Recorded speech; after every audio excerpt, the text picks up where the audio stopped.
warahmatullahi wabarakatuh. Perkenalkan, nama saya Septi Ardiana, mahasiswi peternakan UIN Suskariau. Pada kesempatan kali ini, saya akan melakukan praktikum limbah, yaitu mengolah limbah hasil sisa rumah tangga menjadi kompos. Pada pengolahan kompos ini, saya menggunakan mikroorganisme lokal atau MOL yang dibuat dari nasi basi. Nah, gimana sih proses pembuatan MOL dan proses pembuatan kompos? Untuk itu ikutin terus ya videonya.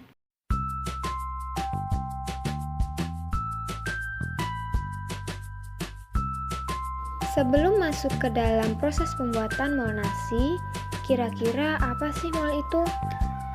MOL atau mikroorganisme lokal merupakan hasil fermentasi yang mengandung mikroorganisme hasil dari bahan alami yang ada di sekeliling kita. MOL ini dimanfaatkan sebagai starter dalam pembuatan pupuk organik, baik pupuk organik padat maupun cair.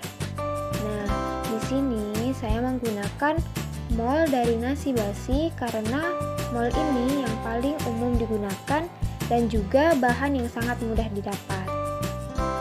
Adapun alat dan bahan yang digunakan dalam pembuatan MOL nasi adalah baskom, sarung tangan plastik, botol yang sudah dilubangi tutupnya, gelas ukur plastik, nasi yang sudah ditumbuhi jamur Rhizopus sp, air yang sudah direbus kemudian didinginkan sebanyak 1 liter, ada gula pasir sebanyak 5 sendok makan. Tahap pertama pada pembuatan MOL nasi adalah menumbuhkan jamur pada nasi dengan cara menyimpan nasi dalam wadah tertutup pada suhu ruang selama 5-7 hari atau hingga nasi ditumbuhi jamur Rhizopus yang berwarna orange.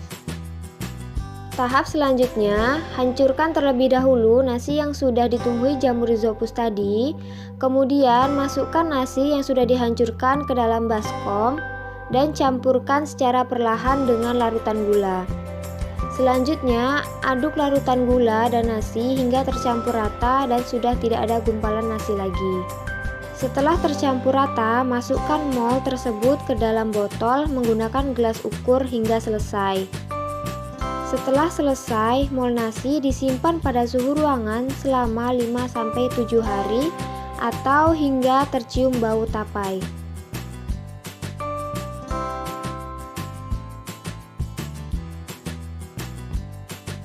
Kita masuk ke dalam proses pembuatan kompos.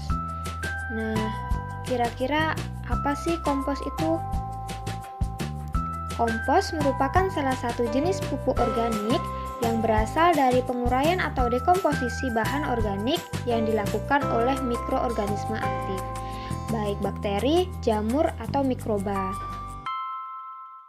Alat dan bahan yang digunakan dalam pembuatan kompos yaitu sarung tangan plastik, plastik ukuran 5 kg, MOL nasi, sayur limbah sisa rumah tangga yang sudah dicacah sebanyak 6 kg, feses sapi yang sudah dikeringkan sebanyak 2 kg. Langkah pembuatan kompos dimulai dengan mencampur semua bahan seperti feses sapi, sayur yang sudah dicacah, dan MOL nasi secara bertahap hingga selesai. Kemudian setelah semua tercampur rata, tutuplah plastik dengan rapat, kemudian simpan kompos pada suhu ruang selama 14 hari. Inilah hasil kompos yang saya dapatkan setelah disimpan selama 14 hari. Dapat dilihat di sini bahwa limbah sayur belum terurai dengan sempurna dan kompos terlihat kering dan tidak terdapat banyak air.